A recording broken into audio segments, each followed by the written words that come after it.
2.5 version made me love this game for the first time. Why is it only just now? What's so different in this version, you might ask? There's no better description of the story quest other than a beautiful romantic tragedy. Sure, there was some mystery, some action, but the main focus, like always, was bonding with another girl, except this time was different. First, it was the main villain since the release of the game, Frolova. Second, writers took a completely different approach to the story this time, introducing some serious drama between Rover and Frolova herself. So, I'll be honest, when I started the quest I didn't know what to expect. I was thinking it will be probably some usual Gathering Wives experience, but in the back of my mind I was doubting that it could be executed right, given the direction they usually go. Gacha games tend to just shove into your face the next girl that they release and make a somewhat pleasant experience during the quest with her. This time, and for the first time, it was different. Don't get me wrong, we're still walking around and trying to solve some random issue in this mess of a story. But let's just jump right into the details of why Frolova quest felt fresh, unique, and most importantly, said like never before. It is very hard to pull off such direction of story in gacha games, whether it's because people only want to happily goon or it would just mess up the marketing of the new given character. This time we not only see how it was implemented into such genre of the game, but also how good it was executed. Throughout the whole quest we can see how MC doesn't trust Frolova much. Well, obviously she was part of the scheme when the whale attacked Renacita, but she helped you a lot too in Septimon when she gave you this book. Like bro, why are you so tense? And also she saved you from Fenrico when he tried to drown you. Somewhere in the middle of the quest Rover loosens up a bit, but his attitude still switches up from time to time, which personally annoyed me a little bit. Sometimes he doubts this girl for no reason, I swear. During this time we can see how the bonding of these two characters proceed, and as a player, we grow bit by bit attached to Frolova, her flashbacks with people from her village, how she tries to help them even now, but then we get this moment when Rover holds her in his hands because she passed out from losing too much blood, a classic Gathering Vice experience. In the next scene when they get separated, we see how Rover learns from the logs that she is trying to resurrect someone who she holds dear, and we start to understand that deep down she carries immense grief and has good though selfish intentions. It is impossible to resurrect people, we understand that, but at the same time we want to help her at least in some way. Though I'm not sure if that Rover was thinking the same thing. Perhaps he was still of opinion that she is a big evil girl that does big evil things and you can't ever trust her. Next we get what it seems to be some flashbacks of her interacting with Rover. Then he saves her from explosions and he gets trapped in Sonora's sphere. Here we get a lot of context about her past and what she was plotting with Fraxidus.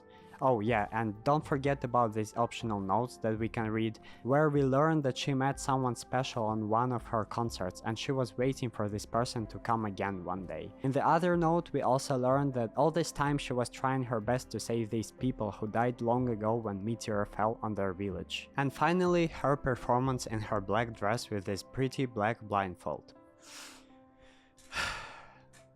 Here it is revealed that they indeed encountered each other on one of her concerts, and Rover promised her that he will come back again when she fully completes her composition. Rover is still unsure whether it is true or not. This part annoys a bit, but oh well, whatever I guess. Main point is that she was waiting for him very long time, because he promised her that, and she valued such promise dearly. At this point I think we can confidently say that she kinda fell in love with him. Rover, as a blank as he can get, doesn't understand this obviously. He only asks, is it true or not? And she answers that whether it's true or not, it doesn't change anything. And this is where I personally fell in love with Frolova. It is almost like she understands that MC Gathering Wives here, never developing any romantic relationships with anybody, acts as blank slate as he can get, and she knows that nothing good will come out of it if she bluntly tells the truth. Every girl that we've met are holding empty hopes that one day they can get in bed with Rover. Frolova, on the other hand, saddened with the outcome that he abandoned her and gives up. It is precisely why she is the first character that I have so much respect and love for in this game. It is almost like a reverse psychology, a desire to get something that you will never get. The only person who turns her back on you, refuses you, and will never accept you the way you are. With every previous girl that we've met, the relationships were progressing straightforwardly, and then hit the dead end. But in this instant we see the opposite, the acknowledgement of the reality and the acceptance of the inevitable tragedy. The last scene in this concert hall shows us the moment when she accepts her invitation to the Frexidus, and this is where, personally, my heart aches. The outcome of the tragedy that she faced in the past, and the consequence of Rover throwing out of the window his promise to come back. Lastly, I want to talk about the last battle and culmination of all the things that happened between these two characters. After they defeat Fenrico, they realize that they are the only ones left, and the gem lies in front of them. We can sense the inevitable conflict even before they start to speak. There starts their serious talk about what's right and what is not. And to my surprise, I was taking Frolova's side more. Rover started to say that what she is doing is not right, and she will be just creating a hell out of this. The argument she presents is that he himself is not far from what she is doing. Memories, emotions, these things that make us human we are. He himself, on the other hand, abandoned these aspects that makes us human and erased his memories. What right does he have to judge her if she is being more human than him? How would he even be able to understand what she was doing isn't right? She was practically telling him that he has no emotions because of what he did. Honestly, I agree with this.